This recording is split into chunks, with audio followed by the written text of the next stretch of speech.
அனைவருக்கும் வணக்கம். Gold medals இந்திய கைட் வழங்கும் கற்க கசடர நிகழ்ச்சிக்கு தங்களை வரவேற்பதில் பெருமகிழ்ச்சி அடைகின்றேன். सबको सादर प्रणाम.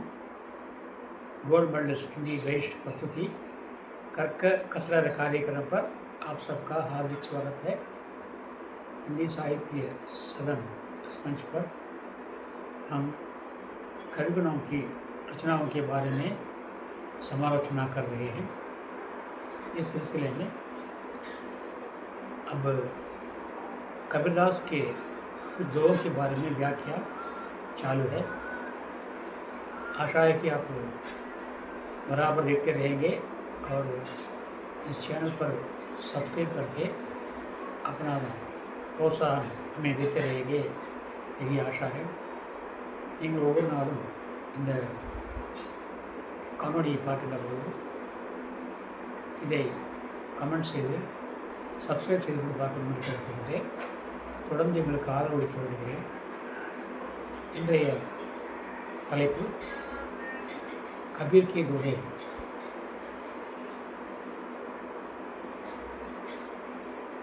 திருக்குறளிலே ஒரு அதிகாரம் உண்டு, அவா அறுத்தல் என்ற ஒரு அதிகாரம். அந்த அவா அறுத்தல் என்ற அதிகாரத்தில் கண்டது போலவே இங்கே கபீர்தாசன் ஒரு கருத்தை சொல்லியிருக்கின்றார் தன்னுடைய துவா மூலமாக. அந்த துவா வருமாறு, चाह गई चिंता मिटी, चाह गई चिंता मिटी, मनुवा बेपरवाह, चाह गई चिंता मिटी, मनुवा बेपरवाह, जिनको कचूरना चाहिए सोई शाहनशाह, जिनको कचूरना चाहिए सोई शाहनशाह. இதனுடைய கருத்து, சாஹ் கை ஆசை, ஆசை போய்விட்டதா, கவலையும் போய்விட்டது. அது எத்தனை அதே இருக்கலாம், மண்ணாசை, பொன்னாசை, பெண்ணாசை. சில பேருக்கு சாப்பிட்டே இருப்பாங்க, அது காசு உண்டு. அந்த ஆசை போய்விட்டால் கவலையும் போனது போல. சா கை சிந்தா மிட்டி, மனுவா, மனுவான மண். நம்முடைய மனம் வந்து பருவா, எதை பற்றியும் ஒரி பண்ணிக்காமல் இருக்குவா. பருவா பருவா, எதை பற்றியும் கேர் பண்ணாமல், ஐடோன்ட் கேர் சொல்கிறாங்க இல்லையா, அதுபோல் எதை பற்றியும் நாம் கவலைப்படாமல் இருக்கலாம். இது போய்விட்டால் ஆசை போய்விட்டால். சாகை சிந்தா மிட்டி, மனுவா பருவா. உலகத்தையே கட்டி ஆண்ட, உலகத்தையே கட்டி ஆண்டு அனுபவிக்க ஆசைப்பட்டு புறப்பட்டு வந்த அலெக்சாண்டர் கிரேக்கத்திலிருந்து வந்தான். எல்லா நாடுகளையும் கைப்பற்றினான். இந்தியாவிற்கு வந்தான். இந்தியாவில் கூட ஒரு பகுதியை உருவாக்கினான். ஆனால் அவனால் முழுமையாக கைப்பற்ற முடியவில்லை. இடையிலேயே நோயுற்று திரும்பிச் சென்றான். வழியிலேயே அவன் இறந்து போனான். ஆக அப்படிப்பட்ட அவன் கூட ஆசையின் காரணமாகத்தான் இங்கே வந்தான். இந்த ஊருடைய கிளைமேட்டு அவனுக்கு ஒத்துவராக காரணத்தால் அவன் காய்ச்சலால் அவதிவிட்டு மறைந்து போனான். ஆக அந்த ஆசை அவனுக்கு உலகத்தையே கட்டி ஆழம் என்ற ஆசை இல்லாமல் போயிருந்தால் அவனுக்கு எல்லாமே வந்திருக்காது. चाहते चिंता मिटी, मनुवा बेपरवा, जिनको कचूरना चाहिए. कचू என்றால் कुछ, जिनको कुछ नहीं चाहिए, जिनको कुछ नहीं चाहिए सोई शाहनशाह, அவன்தான் சக்கரவர்த்தி. யாருக்கு எதுவுமே வேண்டாமோ அவன்தான் சக்கரவர்த்தி. जिनको कचूरना चाहिए सोई शाहनशाह, யாருக்கு எதுவுமே தேவையில்லையோ அவன்தான் சக்கரவர்த்தி. जिनको कचूरना चाहिए सोई शाहनशाह, शाहनशाह என்றால் சக்கரவர்த்தி, அவன்தான் சக்கரவர்த்தி. சாகை சிந்தா மிட்டி, மனுவா பருவா. ஆசை போய்விட்டதா, கவலையும் போய்விட்டது. மிட்டி என்றால் தூர், அகன்று விட்டது.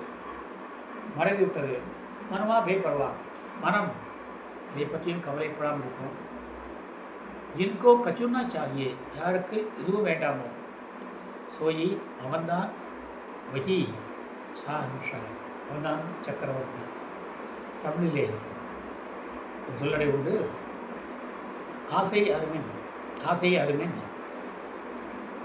தேவரோடு ஆயினும் ஆசை அருமின் என்கிற புறநானோடு, ஆசையே அழிவுக்கு அடிப்படை என்கிறது யுத்தம். புத்தருடைய சொன்னது ஆசையே அழிவுக்கு அடிப்படை. ஆசை அருமின், ஆசை அருமின்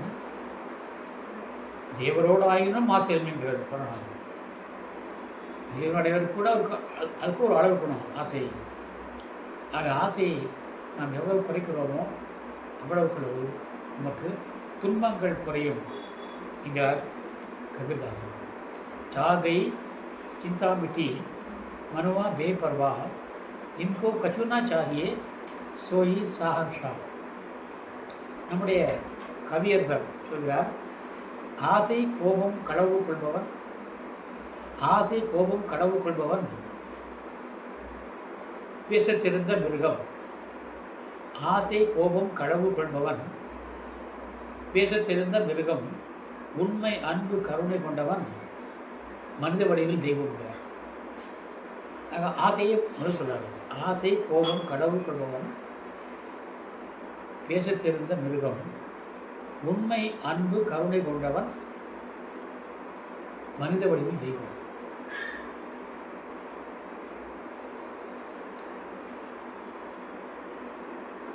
ஆகவே நாம் ஆசையை ஒழிப்போம்.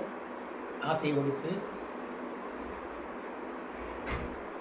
கவலையற்ற மனிதர்களாக, கவலையில்லா மனிதர்களாக வாழ்வோம் என்று கூறுகிறது இந்த வரிகள். ஆக இதை நான் நம்முடைய வாழ்க்கையிலே கடைப்பிடிப்போம், நிம்மதியாக வாழ்வோம் என்று கூறி இன்றைய பதிவை நிறைவு செய்கின்றேன். இன்றைய சிந்தனை அதேதான், அவா அறுத்தல். வேண்டாமை அண்ணா விடுச்செல்வம், ஈண்டு இல்லை ஆண்டு அஃது ஒப்பதில் என்கிற குறள். ஆசைப்படாமல் போன்ற சிறந்த செல்வம் உலகில் இல்லை, அதற்கு சமமானதும் விரைந்ததும் இல்லை என்றார். ஆசைப்படாமல் போன்ற சிறந்த செல்வம் உலகில் இல்லை, அதற்கு சமமானதுமான வேறு செல்வமும் விரைந்தும் இல்லை என்றார் வள்ளுவர். ஆகவே அவரும் இதே கருத்தை சொல்கிறார். மேலும் ஹிந்தியில் ராமாயணம் எழுதிய நம்முடைய துளசிதாஸ் சொல்கிறார், கோதன் கஸ்ஸன் बाजीदन और रतन धन खान जब आवत संतोषन सबदन दूरी समान. गोदन गस्ஸन बाजीदन और रतन धन खान जब आवत संतोष धन சப்தம் கூறி சமாளித்தார். நம்முடைய பசுக்கள் செல்வம் இருக்கிறது. கோதன், கஸ்ஸன் யானைகள் செல்வம் இருக்கிறது. யானை இருந்தாலும் 1000 பொன், இறந்தாலும் 1000 பொன் என்பார்கள். அதுவும் இருக்கிறது. பாஜிதன் குதிரை செல்வம், அதுவும் இருக்கிறது. கோதன், கஸ்ஸன், பாஜிதன் பசுக்களின் செல்வம், யானைகளின் செல்வம், குதிரைகளின் செல்வம். அவர் ரத்தன் தன், ரத்தனங்களின் செல்வம். கான், இது சுரங்கமாகவே இருக்கிறது. சுரங்கம் ஒரு சின்ன ஒரு பல்லில் சுரங்கமே இருக்கிறது. ஆனாலும் இத்தனை இருந்தாலும் எப்பொழுது ஜப் ஆபத்த சந்தோஷன், எப்பொழுது விரும்பாமை என்ற செல்வம் அடைகிறதோ, ஆபத்த ஆத்தாகை, எப்பொழுது விரும்பாமை திருப்தி என்ற அந்த செல்வம் அடைகிறதோ அப்பொழுது சப்தன் தூரி சமான், எல்லா செல்வங்களிலும் தூரி சமான், தூள்கே சமான, புழுதியை போல, மண்ணை போல.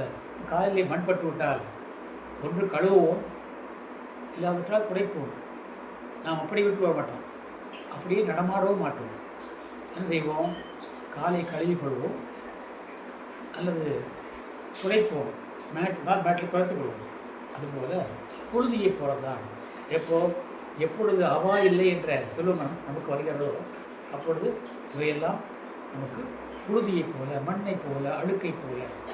கோதன் கஸ்தன் பாஜிதன் और रतन धन खान जब आवत संतोष धन सब धन धूरी சமானிக்கிறார் துளசிதாஸ்.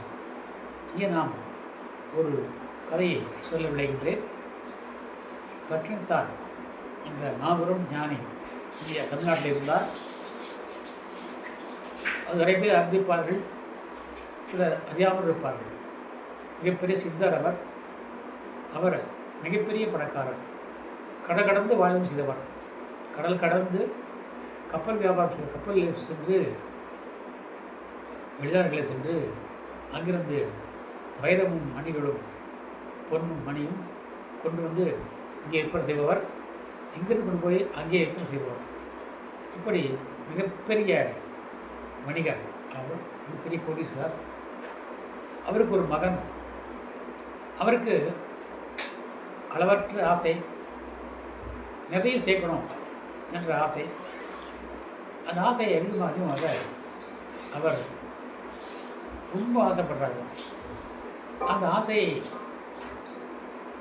அளிப்பதற்காகவே சிவபெருமான் அவருக்கு குழந்தை வரம் இல்லை. ஆகவே குழந்தை வரம் கேட்டு கேட்டு சிவனை அவர் அன்றாடம் வேண்டிக் கொண்டிருப்பார். அப்படி வேண்டிக்கிட்ட பொழுது சிவன் அவருக்கு ஒரு குழந்தையை தர எண்ணினார். குழந்தையும் தந்தார், ஆண் மகவை தந்தார். அவன் வளர்ந்து பெரியவனானான். அதிக வயதில்லை, ஒரு 15-16 வயதுக்குள்ள ஆனான். வளர்ந்தான். வளர்ந்த உடனே தனக்கு பதிலாக தனக்கு வயதாகிவிட்டால் தன்னுடைய வியாபாரத்தை யார் கவனிப்பார்கள்? ஆகவே மகனுக்கு பழக்கலாம் என்று மகனையும் அந்த வணிகத்துக்கு பழக்கம் செய்கிறார், பயிற்சி எடுக்கிறார். அந்த ஊரிலிருந்து பிற வணிகர்கள் போகிறார்கள். போகின்ற பொழுது அவர்கள் கூடவே இவனையும் அனுப்பி வைக்கிறார், தன் மகனையும் அனுப்பி வைக்கிறார். பட்டினத்தார் மகனும் போனான். பல நாட்கள் கழிந்தன. அனைவரும் திரும்பி வந்தார்கள். அங்கிருந்து அனைவரும் நிறைய மூட்டையாக பொருட்களை கொண்டு வந்தார்கள். இவரும் கொண்டு வந்தான். இவனுடைய மூட்டையை கடைசியாக அந்த அவிழ்த்து பார்த்த பொழுது அந்த மூட்டை முழுவதுமே பூராமே இதாக இருந்தன. சாணியால் செய்யப்பட்ட தட்டுவார்களோட சவுத்தில் வரட்டி என்பார்கள், தமிழிலே வரட்டி என்பார்கள். சாணத்தை அதெல்லாம் சாணத்தை பிசைத்து உருண்டையாக்கி சூழலே தட்டி வைப்பார்கள். அதை வைத்து எரிப்பார்கள், அடுப்பிருப்பார்கள். இப்போ தான் கேஸ் இருக்குது, அப்போல்லாம் கிடையாது. அந்த பூர்வமாக அது இருந்தது. இவருக்கா கடும் கோபம். என்றால் தன்னுடைய மகனை பொன்னும் பொருளும் வைரமும் கொடுத்ததினால் அங்கிருந்து பதிலாக கோமேதகம், வைடூரியம், மாணிக்கம் கொண்டு வராமல் இந்த போன இந்த வரட்டு தட்டை கொண்டிருக்கிறான் என்று கடும் கோபம் என்று அவனை கடிந்து கொண்டார். அடிக்கவில்லை, கடிந்து கொண்டார். ஒரு நாள் முழுக்க அவர் பேசவில்லை, அவரோடு பேசவில்லை. நாட்கள் கழிந்தன. அவரிடம் பேசவே இல்லை. ஒரு நாள் அந்த பையன் திடீரென்று காணாமல் போய்விட்டான். காணாமல் போய்விட்டான்.